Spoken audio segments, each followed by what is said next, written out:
Still ഇപ്പോഴും ഇതുപോലെ തന്നെ ആഗ്രഹമുള്ള കുറേ പെൺകുട്ടികളെ സമ്മതിക്കാത്ത പാരൻസ് ഇന്നത്തെ കാലഘട്ടത്തിലുണ്ട്. സോ ആസ് എ പാരൻസ് അല്ലെങ്കിൽ അവരോട് എന്താ പറയാനുള്ള ഒരു ചേഞ്ചസ് വേണമെന്ന് നിങ്ങൾ ആഗ്രഹിക്കുന്നുണ്ടാവും? ആൺകുട്ടികളെ പോലും വെളിയിൽ ഒട്ടും വിടത്തില്ലാത്ത മാതാപിതാക്കളുണ്ട്. ഇപ്പം ഞാൻ പറയുന്നത് ചെറുപ്പം തൊട്ടേ പിള്ളേരെ അങ്ങനെ ശീലിപ്പിച്ചാൽ അത് അവർ സ്വന്തം കാലിൽ നിൽക്കാനുള്ള ഒരു ഇത് അവർക്കുണ്ടാവും. അല്ലെങ്കിൽ പേടിയല്ലേ, ഇപ്പം വെളിയിലേക്ക് നമ്മൾ പോയിട്ടില്ലെങ്കിൽ അയ്യോ അവിടെ ചെല്ലുമ്പോൾ എങ്ങനെയാണ് അങ്ങനെയൊക്കെയുള്ളൊരു ഉൾഭയം ഉണ്ടാവും.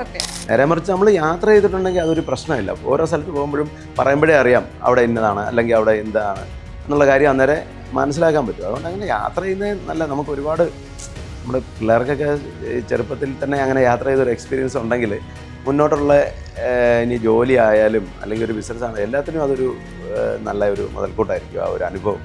നേരത്തേക്ക് എനിക്കും പുറത്തേക്കൊക്കെ പോകാനൊരു പേടിയുണ്ടായിരുന്നു. പിന്നെ ഇവരുടെ കൂടെ പോകാൻ അങ്ങനെ പേടിയൊന്നുമില്ല. പക്ഷേ ഇപ്പോൾ എനിക്കാണെങ്കിലും തനിയെ യാത്ര ചെയ്യാനൊരു പേടിയില്ല.